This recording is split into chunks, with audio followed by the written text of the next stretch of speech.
we go, losing self-control. Hey guys, this is Eliza from Dusk Angel Reads and welcome back to my channel. Today I'll be doing my Booktubeathon wrap-up. It's what we become, strangers on the run. So I know this video is a little late, but I just have not had a chance to film. It is currently like nearly 1 AM in the morning as I'm filming this. So it has just been so busy with all the readathons. I had events and just a lot of shit going on. But my wrap-up is finally here. So during Booktubeathon I did read 7 books, but I only completed 5 of the 7 reading challenges. So I'll just talk about the ones I didn't complete. First off was the read a book about something you want to do challenge. I simply could not find a book for it. So there's that. And then the other challenge I did not complete was the one where you had to read a book while wearing a hat. Basically, I forgot to wear my hat once and then I stopped caring.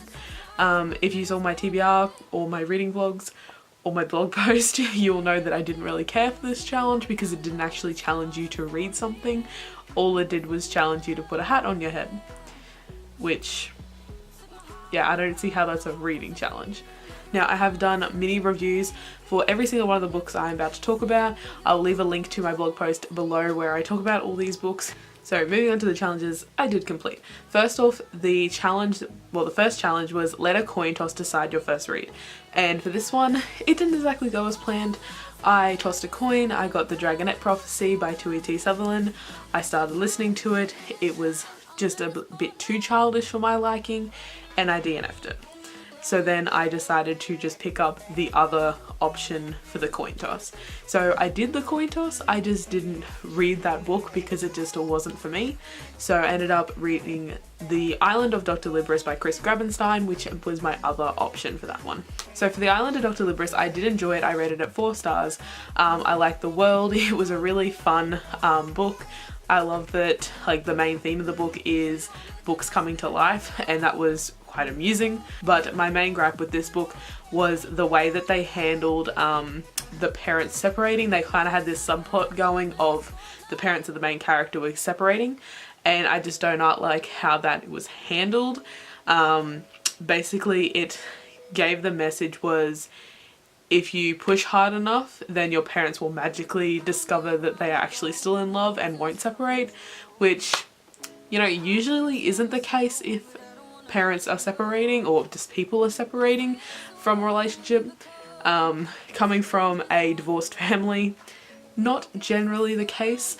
So yeah, I just didn't like how that was approached.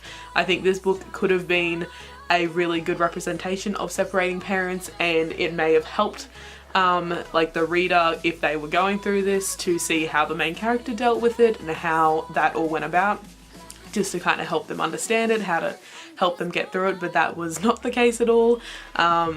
Yeah, so that was my main issue and the only reason it didn't get 5 stars.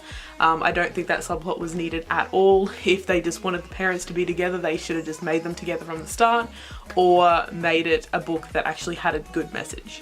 So the next challenge was read a book to movie adaptation, and for this one I read Ready Player One by Ernest Cline, and I also watched the movie Ready Player One, not by Ernest Cline. So first off, for the book, I love this book. This was a reread for me. I've read it before. Both times I listened to the audiobook, and the narration by Wil Wheaton is fabulous. He is the perfect narrator for the Ready Player One book and also Armada, which is Ernest Cline's other sci-fi book. Wil Wheaton does both of them and they are amazingly done. As for the movie itself is a really good movie. I loved most of the things about it when it comes to the movie alone. When you think about it as a book to movie adaptation, not so much. So I rated the book 5 stars, I rated the movie by itself 4.5. As a book to movie adaptation, I rated it 2 stars. Basically, they kept the one main plot of the book, which was the creator of a game dies, he hides an Easter egg somewhere in his world. You have to discover these keys to possibly find the Easter egg. Whoever finds the Easter egg gets his fortune and rights to the game. That was the same, but everything else in this entire movie was completely different to the book. I don't remember basically any scene that I was like, hey, that happened in the book. It was everything from how the characters meet to the things they have to do to get the keys. and to the whole feel of the book, feel of the movie was completely wrong for the book.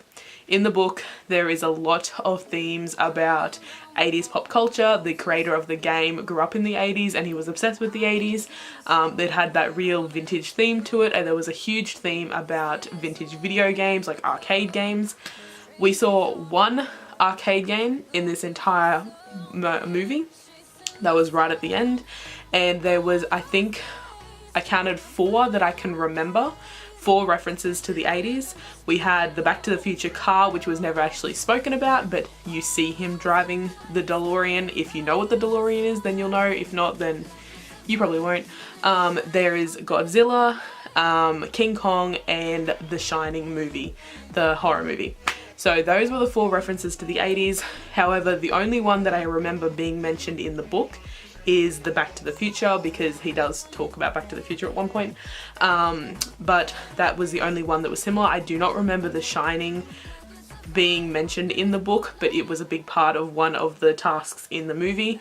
Yeah, I don't even think, I don't know, The Shining just felt off for what it was, because most of the stuff that was mentioned for the 80s theme in the book was like sci-fi, fantasy, arcade games, not horror movies. So, but it was amusing. If you've watched The Shining, that scene was amusing. But yes, besides that, by itself, it is a great movie. If you have not read Ready Player One, maybe go watch the movie and then in like 12 months time, go read the book, or the other way around. But do not read them back to back like I did, because you will be able to pick out every single thing that is different, and that's the entire fucking thing. The next book, well, the next challenge was read a book with green on the cover. For this one, I chose Undead Girl Gang by Lily Anderson. I'm going to quickly get through these as my battery is going to die. For this one, I rated 4 stars and I did really enjoy it. I enjoyed it more than I thought I was going to. This book was very intense, very unique, and pretty fun. Like, I don't know, I just had a good time reading it. I can't say it's like a new favorite. I didn't rate it 5 stars, but I had fun reading it. The audiobook was really well done, and there was some awesome quotes in there. I did talk about one in my Booktubeathon wrap up on my blog, so if you want to see those quotes, go below and look at that link. But yeah, I did really enjoy Undead Girl Gang, but wasn't an absolute favorite. The next challenge was to read a book with a beautiful spine, and for this one I chose Legendary by Stephanie Garber. The spine is blue and white and has stars all over it. So Legendary was a little disappointing to me. I really enjoyed Caraval. I think I gave it 4.5 stars. This one I only gave 3.5. Personally, I just felt very, very predictable. Everything, like the main plot of this book is discovering who Legend actually is. And I'm pretty sure I guessed it like 50, 100 pages into the book, and I was correct. So it took away from the whole mystery of the entire book, and also I just didn't like the romance. It was very predictable and felt very fake. I did not like Tella, who is the main character, who is Scarlet's sister. Scarlet is our main character for Caraval, but I did not like Tella. She was naive, predictable, and love obsessed. She has no willpower whatsoever. She'd be like, oh, I'm not going to fall for this person, and then as soon as they walk in the room, she'd be like weak at the knees, and it's like, okay love, keep telling yourself that.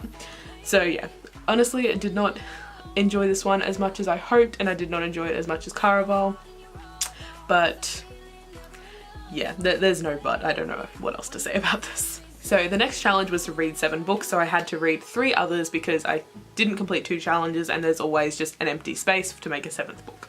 So first off, I read Lifelike by Jay Kristoff. This one is another 3.5 stars. I did write a full spoiler-free review, which I will link below for this one, but basically I did not like the writing at all. I did not like the main character that much. I felt she was annoying. However, I did really enjoy the plot of this book, and I really love the side characters. Lemon Fresh and Crick are great. There is some funny stuff in here. A lot of the humor felt very forced, but there was occasionally some actual funny quotes, and there was also just some good quotes in this book, and I've talked about a heap of them in my review. So yeah, it was a bit disappointing. The writing was the main issue, and I do want to continue with the series, but that writing needs to improve. it does. So the next book I read to complete the 7 books was Sea Witch by Sarah Henning. This one I listened to on audiobook. At the start, I didn't think I was going to enjoy this book. It was kind of predictable, kind of dull, and then next minute it's like bam into the action, and there's like murder and craziness, and it's just a tad all over the place, and it just takes a very, very dark twist, which I actually really enjoyed. If you're having trouble getting through this book, just wait, okay? Because I was thinking about like putting it down, and then it hit this one point and I was like, oh okay. So it just completely takes a different turn, and it's very entertaining, and I had a lot of fun reading it towards like the halfway-ish point. I don't exactly remember what point everything happens, but at some point it did just like blow up. It was really good, and I did rate that one 4.5 stars. So the last book I read was Wildborn by Brandon Mull. This is the first book in the Spirit Animal series. This one is a middle grade fantasy, and it was just like a fun middle grade just to break up all the other stuff. It is about spirit animals, so basically these kids drink this potion type thing and they discover whether they have a spirit animal. It like drinking this stuff like kind of summons a spirit animal if it's going to come to you. It kind of felt on the same vein as Ice Wolves, but in Ice Wolves they touch this staff thing and they can turn into an ice wolf or a scorched dragon. But yeah, it was just a fun middle grade, and I'm interested to see how this series goes. I think each book follows a different character and each book has a different author, and then I think they all come together at the end for the final, which is the 7th book, and that one's written by Marie Lu. And it's got some pretty like popular authors in there, like Maggie Stiefvater, Garth Nix, Shannon Hale, Marie Lu. So I'm really keen to continue the series. So yeah, that is all the books that I read for Booktubeathon 2018. Let me know in the comments if you participated and what you got read. What you got read, that was a great sentence. Well done, Eliza. So yeah, that's all for this video. If you enjoyed it, make sure you like and subscribe, and I'll see you next time.